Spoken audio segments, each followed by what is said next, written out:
Managing the rushing attack for the remainder of the season is paramount if the Cardinals want to continue their upwards trajectory. Let's discuss.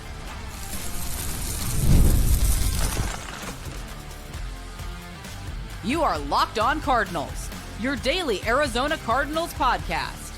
Part of the Locked On Podcast Network, your team every day.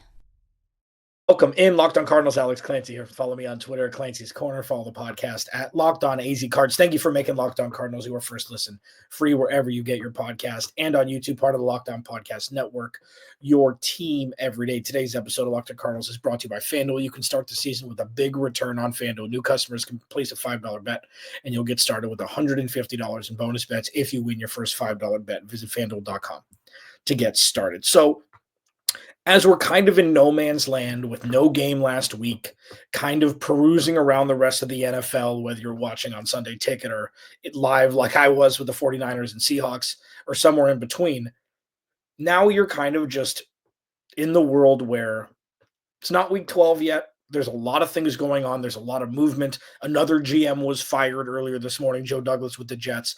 And it's time to kind of, like I did yesterday, just kind of have this barometer check. We do it throughout the year, and seemingly every game there's been a barometer check afterwards this year. And it's not so much the entirety, it's more of, the parts by which the sum is made up of. And every week there's a different conversation predicated upon where the Cardinals are at. It's different this year because there were so many unknowns going into the season.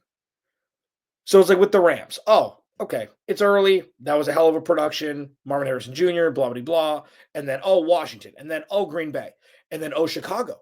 And then, the Jets. And then bye week, it's like, okay, everything is at an all-time high right now. Positivity, future pacing, and current.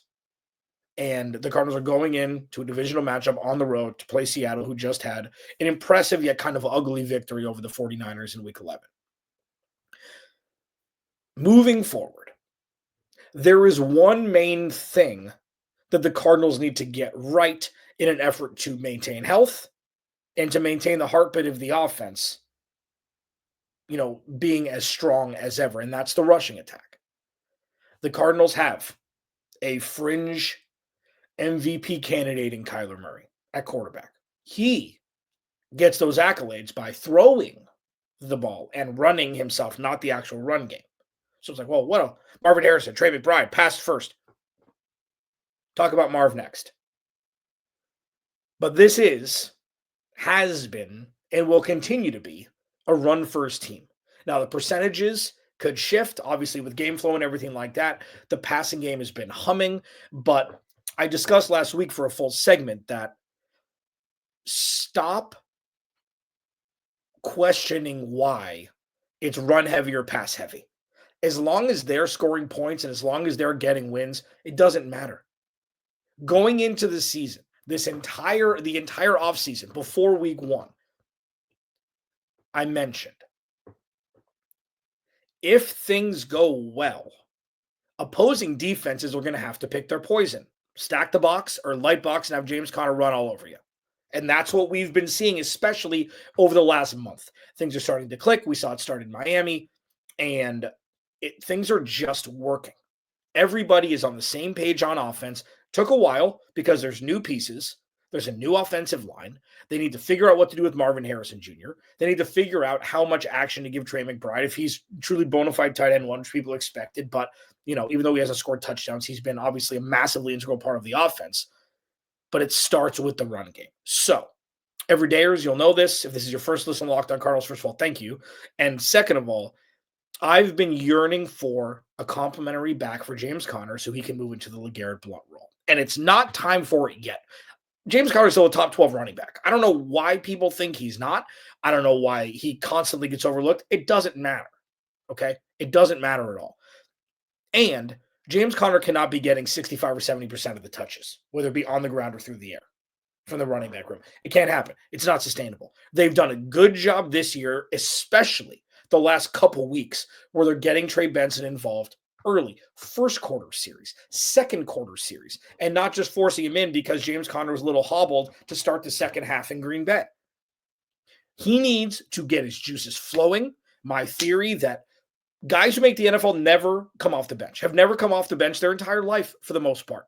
So you need to get running backs. You need to get the juices flowing early for Trey Benson. It doesn't need to be much, but it's got to be more than just one, rushing down on 3rd and 15 when you bring James Conner off the field. And it can't, Emari Demercado is the better pass blocking back. So he's not going to be in for those downs. So when you have a guy like Trey Benson, he's arguably the biggest key down the stretch for the Cardinals' run game in an effort to be that complement to James Conner, to let James Conner eat at a high level during important times and not needing him to carry the weight of this offense from the running back room. So how they manage that moving forward, Jonathan Gannon, Drew Petzing, how they manage it is going to be massive. Because at this point, there are a couple things that you could solidify as truths on this roster. One, the offensive line's elite. They're playing elite football. Jonah Williams is going to be activated in the next couple days. So we'll see how he performs. I don't think that they're going to have an issue with a quick hook. If Kelvin Beachum outproduces him, if Jonah Williams is leaky on the right side, there's no room for that anymore. This is a locomotive going downhill with no brakes. You do not stop it. So if there's a flow issue on the right side, if it's going to take him a week, if they're going to be rotational on the right side, fine. But Kelvin Beachum has played more than well enough to stay at the right tackle position for the rest of the year. Now, Jonah Williams is younger, okay? He's a little bit more penalty prone, but whoever the better option is going to pop in there. So, but we do know that pretty much as a truth at this point is the offensive line they're going to do the work. Now it's up to the running backs to do their part. So for the rest of the year, they need to figure out what the sauce is percentage-wise. If you give Trey Benson a good chunk of series in the second quarter, and you have James Conner eat in the 1st and 4th, and you pepper in all 3 in the 3rd, naturally game flow is going to determine some of this. But having Trey Benson on the field, I don't know if you have them both on the field. If you have them both alongside Kyler Murray in the shotgun in some formations. Trey Benson is great catching the ball to the backfield. He doesn't just need to be a rushing attack guy. But with the offense being run-centric, a little bit lighter than it was last year naturally because Kyler Murray's back, they need to figure it out. And it probably already is figured out because if something happens, knock on wood, you never wish injury upon anybody, friend or foe, there needs to be little drop-off from James Conner to whoever supplants him if James Conner were to miss some time. So the idea is you monitor his touches now to maintain him for the remainder of the season, and you have backs that you trust to do, 70% or 80% of what James Conner does. And they have the talent to do that. That's why getting the other 2 backs involved, Emari Demercado should get a series or 2 throughout the game as well, just to keep them fresh. And if they're not producing, you yank them. But Trey Benson has shown, especially in the last couple of weeks, the game has started to slow down a little bit for him. He understands the blocking schemes. He can hit a hole and burst. There's no question about that. That's why he was drafted at the top of the 3rd round. Some say that he should have gone sooner. But just because he hasn't had that 12 carry for 100-yard and touchdown breakout, he doesn't have to. All he has to do is play competent football from the running back position to spell James Conner. And they need to figure out how much run he needs to get in an effort to maintain the peak level of performance for James Conner. I know that this is something that every team, in contention deals with. It's not a Jahmyr Gibbs and David Montgomery. They're 1 and 1A. And the Cardinals have the ability to have that as well, and they need to find out in real time how much Trey Benson can handle and how he handles the added load. The more time James Conner can stay on the sideline with the Cardinals getting first downs, the better. I know it's kind of backwards, but in a vacuum, that's it. You want him on the field as much as possible, and you want him to be as fresh as possible for Not only week 18, week 19, week 20, week 20. If you do get into playoffs, you need James Conner spry, and he's been.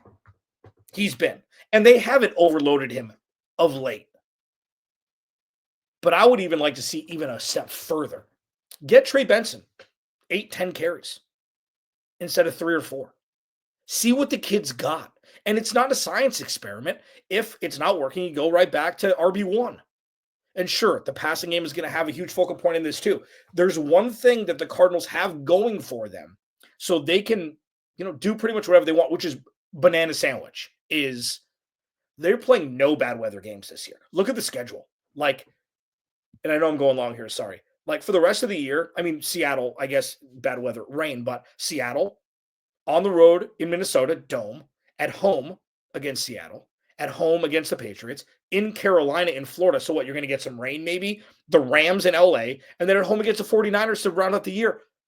The regular season is their oyster. They don't have any hurdles like that. Oh, that's going to be a snow game. They got to figure that out. No, they got nothing, man. Figure out the run game. It unlocks everything else. Locked On Cardinals, your team every day. What are the expectations for Marvin Harrison Jr. for the next handful of games as you hopefully see the Cardinals stay atop the NFC West? I'll discuss that next. Locked On Cardinals, your team every day. This episode of Locked On Cardinals is brought to you by ZBiotics. Every time I have pre-alcohol before drinks brought to you by ZBiotics, I notice a difference the next day. Pre-alcohol probiotic drink by ZBiotics is the world's first genetically engineered probiotic. It was invented by PhD scientists to tackle rough mornings after drinking. And here's how it works. When you drink, alcohol gets converted into a toxic byproduct in the gut.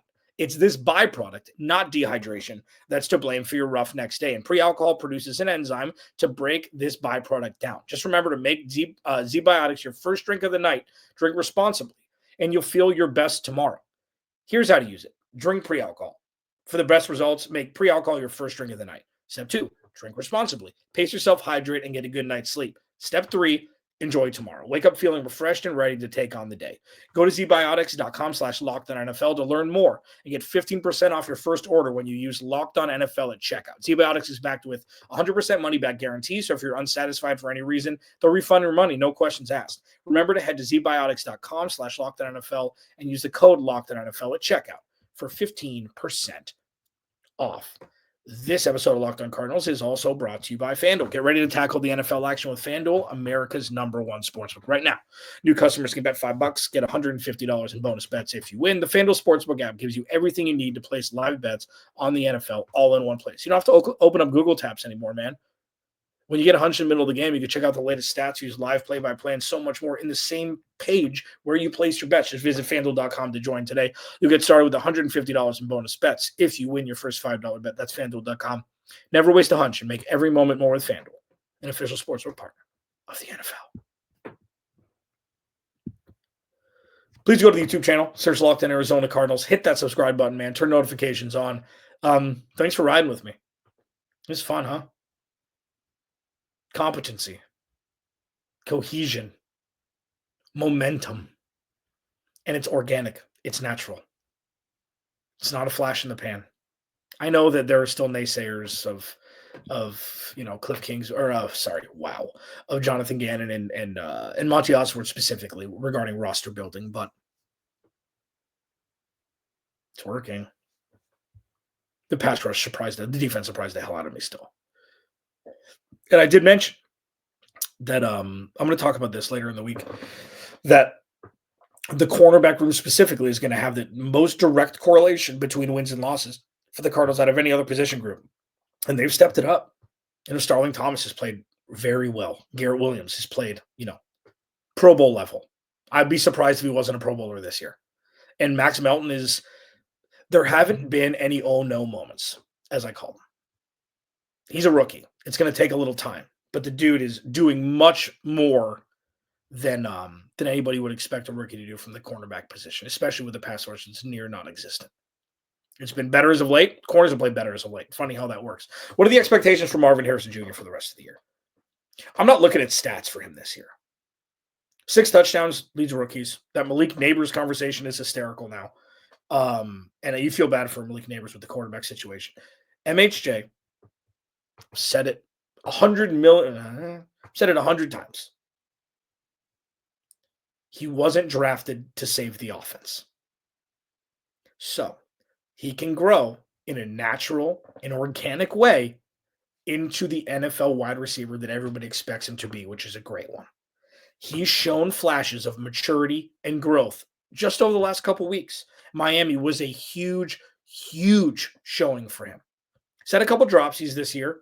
He hasn't been great with contested catches at all times. You could tell that he's fantastic on the sidelines with his feet. The touchdown that he caught with the drag route again, it was from the slot this time, so it wasn't a total drag route. It's from the slot, the front pylon. Kyler Murray dropped it in the bucket this past week. He's going to be great. He's going to be fine. And this is, a relationship with two people who don't kiss for a month to get to know each other, learn, and this is where they are. And it's something that it's awesome. People freak out that he only has 2 catches here for 30 yards. It's like, doesn't matter, man. He's part of the machine. He's a cog in the machine. He wasn't drafted to be the machine. And that just, in my opinion, it needs to be just hammered home. Like, this Cardinals offense would have been a B-level offense without him.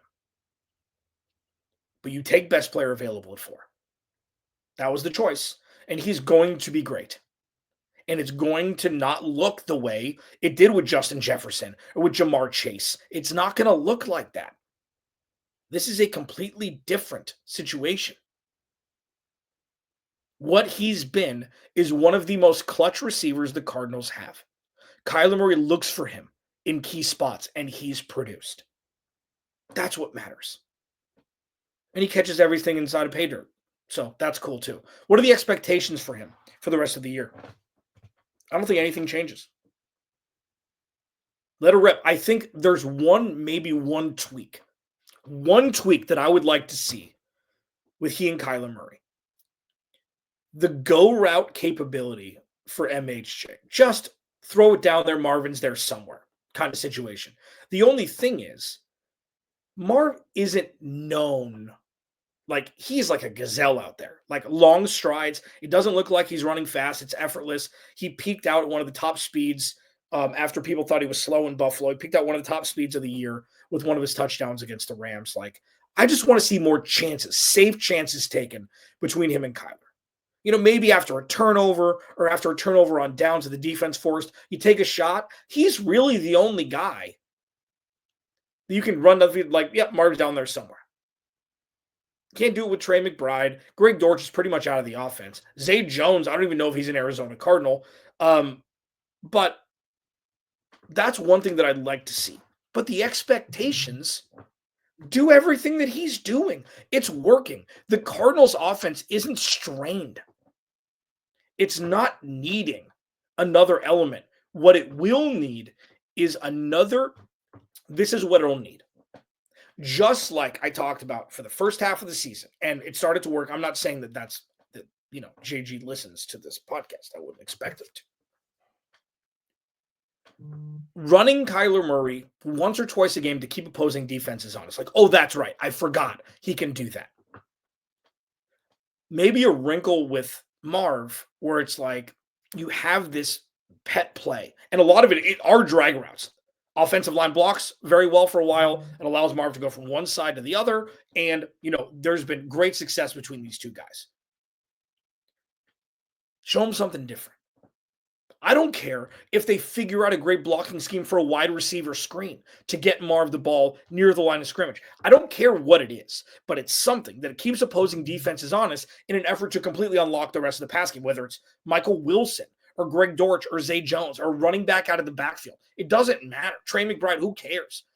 Using Marv as a decoy weapon, but a decoy weapon in setting it up by actually throwing him the ball, not using him as a decoy where he's the only one on the side of the field and you're looking over here for Greg Dortch with a little L route touchdown, like we saw a couple weeks ago.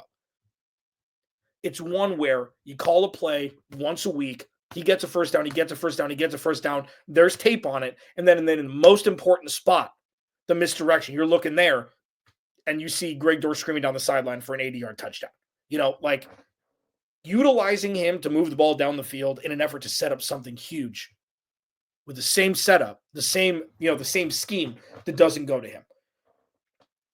They need to figure out a way in the pass game as a whole to keep opposing defenses guessing, just like, and aside from play action, just like Kyler Murray running the ball on a design run once a game that keeps, safeties maybe a little bit closer to unlock the rest of the offense. We've seen it a couple times this year, and it's worked great. We'll see what they can do with the pass game with Marv as the center of it. Locked On Cardinals, your team every day. Ticket prices are going up, baby. It's a price of business. Is it too soon? We'll discuss it next briefly here. Locked On Cardinals, your team every single day. This episode of Locked On Cardinals is brought to you by Built. Listen up, renters. Ever feel like you're stuck in this loop of rent payments, just watching your money vanish into thin air? It's time to turn that rent game around and start earning some serious rewards. That's where Built Rewards come in.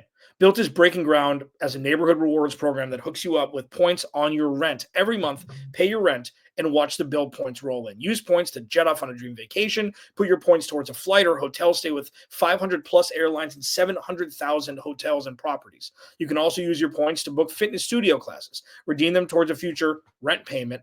They're designed to meet your lifestyle. Pay rent hassle-free through the Built Rewards app. Your rent game just got a major upgrade. Built Points has been consistently ranked the highest value point currency by the Points Guy in Bankrate. Earn points by paying rent right now when you go to joinbuilt.com/LockedOnNFL. That's joinbuilt.com/LockedOnNFL. joinbuilt.com/LockedOnNFL. Make sure to use our URL as they know we sent you. Joinbuilt.com/LockedOnNFL to start earning points with your rent payments today.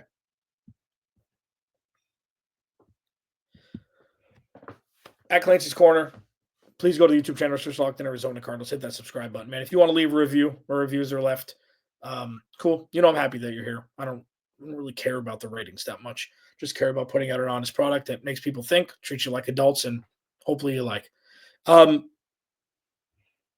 Ticket rates are going up for season ticket holders. At some points, upwards of 40% per ticket. I just want to kind of rip the Band-Aid off here. Is it a bad look? I don't think so. I think it would have happened anyways. This is just what it is. Every year it's going to be more expensive than the year before. And at least now the Cardinals have a product that people want to pay for. You're starting to see a home field advantage like you haven't seen. But here's the thing. This is one thing that, we speak like adults here. This is one thing that is just a truth. And it's fine. And there's really no way around it. And it's commerce at its finest / worst for any sort of home field advantage. Any cold weather team, their fans, they want to see sunlight during the winter. So in Arizona, there's sunlight. So you're going to get people that'll travel across country. It's the one game they go to. It's not as expensive as California. They'll come here, they'll go party in Scottsdale, and they'll go home to no sun. So kudos to Arizona for having sun that everybody wants. The opposite of kudos to home field advantage when, season ticket holders can make a couple X their money for, Steelers fans or, Ravens fans or Bengals fans or whoever. I don't know why I went all AFC North there, but it's just the truth. Just how it is. And this, unfortunately, the big downside of this is the uptick is you're going to get further away from home field advantage the closer to it, you would think. But, I've been a huge questioner of Michael Bidwell and his practices. I don't really... It's just what happens. Got to keep the lights on. This isn't like, this isn't insane. This isn't like it's the Cardinals are doing something new. No, this is what every organization does. It sucks. Absolutely. It may make More people stay home and watch games. Yeah. But I think the people that are going to go, and it's in their budget and they go.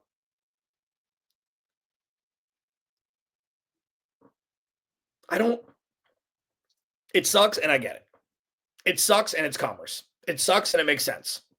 It's both. And unfortunately, it's poorly timed. Like what if they chose to do it in 2026? That would probably have been the most. Like you do a little uptick this year and then the huge spike after they make 2 playoffs in a row, you'd think. I don't know. I mean, I went to Levi Stadium and spent 200, it was a $250 ticket for the nosebleeds. And it was packed. Just kind of what it is. It sucks and it makes sense and it sucks. Hashtag analysis. Alex Clancy, Locked on Cardinals. Crossover Thursday with Corbin Smith of Locked on Seahawks on Thursday. I've got a good show cooked up for you guys tomorrow too. Remember, without you, there is no me. I'll talk to you then.